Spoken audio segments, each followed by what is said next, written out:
Alright, what is going on YouTube? And today we got a brand new episode of the Spiral Abyss. On this Abyss, you are gonna want a Pyro character on both halves.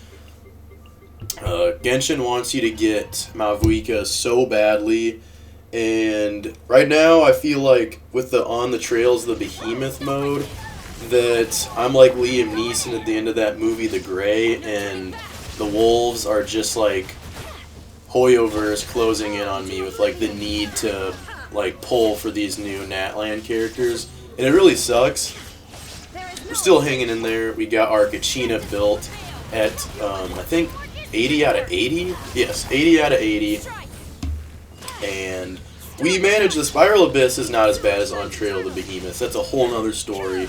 Hopefully I'll cover that a little more later in the video, but it is just like so hard to complete the like top challenge mode on the Trail of Behemoth, and I feel like you just need to have Mavuika, Citlani, Citlani, and not just have them, but have them like high investment built. But anyway, back to this this Spiral Abyss, getting off track. You definitely want to pyro both halves because it helps to defeat that fat bunny having a pyro.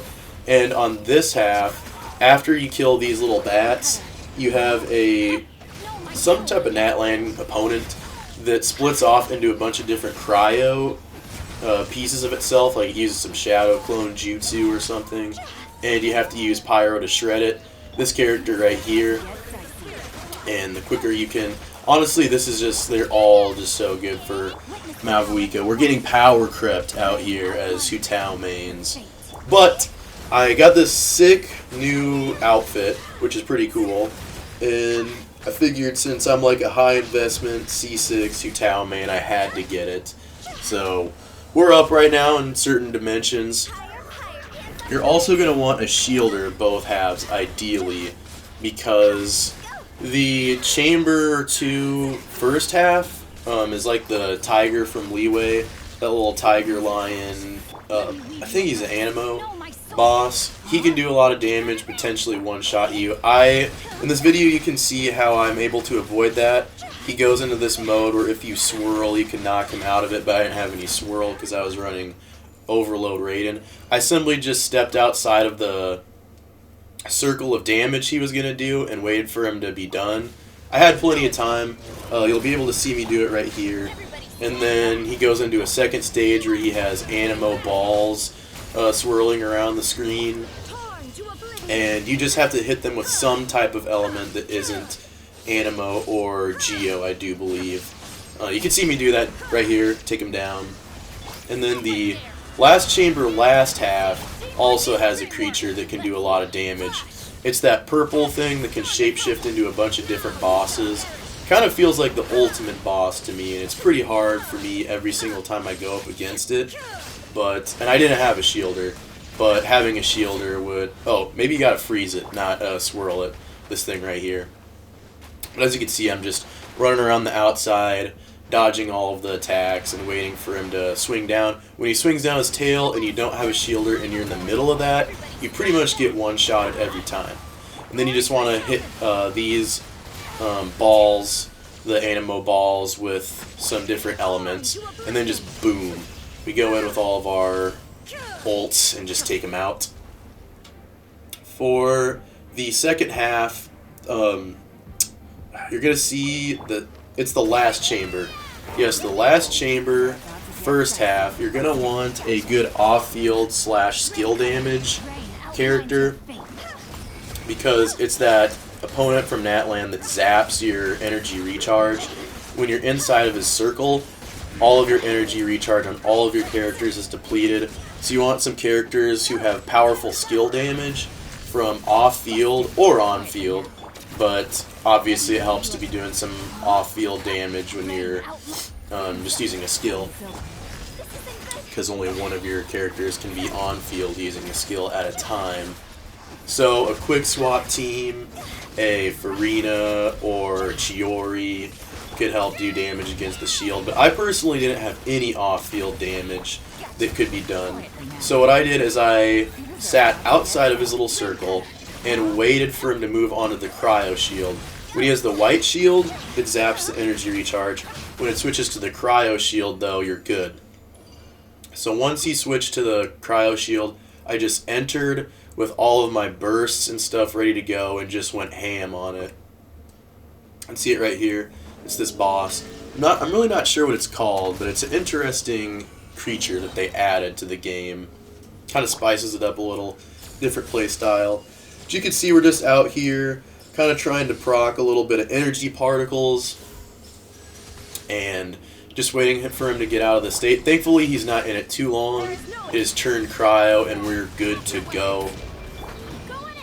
I was hoping to spice things up and run a D-loop team or perhaps a Kaya team, but no such luck.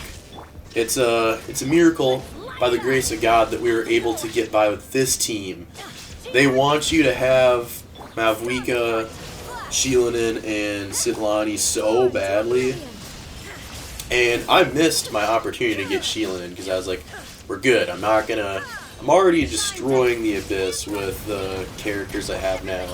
I didn't know they were going to add special limited time modes. You absolutely needed these Natlan characters to do.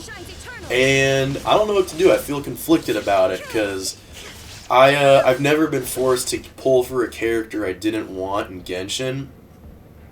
Now I feel like that's changed. What do? Do I pull for them?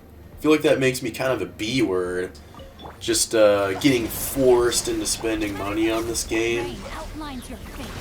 Not money, but my Primo Gems.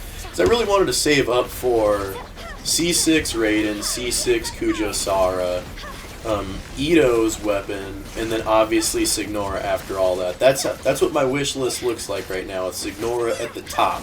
Now, we don't know if Signora is actually coming out. I might be living on a prayer there, but I definitely want Raiden and Kujo-Sara C6, and I definitely... Oh, and R5 Staff of Homa, and Ito's, what's that called? Redhorn Stone Thrasher. So if I pulled for all these Natlan characters, which they want me to do, it's pretty much over. I'm not going to get any of those as a Battle Pass only playing character. And Welkin Moon. Battle Pass, Welkin Moon. I don't spend any external Primo Gems by going to the Crystal Shop. Sucks. So, I'm going to show you the team builds right here. Nice little outfit that we cleared this Abyss with, and then I'm going to go to the drawing board because I need to figure out how I really want this opportunity. I want to take this opportunity to make content on the Trails of Behemoth limited mode because it's impressive to pass that. I can't believe all of these high rollers that have C6 Natlan characters are just clearing it so quickly. I try the mode and it's just like unfathomable how hard it is. Phrasing. But, yeah, back to the drawing board. Got to figure out how to pass those. I thought that by leveling up Kachina, that would help a lot. I might have been wrong. We're still... Once I know, I'll let you guys know how exactly to work around this. Yeah, thank you guys so much for watching. I hope you enjoyed. I hope your attempts on both the Trials of the Behemoth and the Spiral Abyss go well. And if you were a poor soul who's being forced into pulling for Mavuika or Citlani, then I hope it goes well for you and you get them right away, because it's a trap. We're cornered on all fronts. So yeah, love you guys. God bless you. Peace out. I'll see you next time.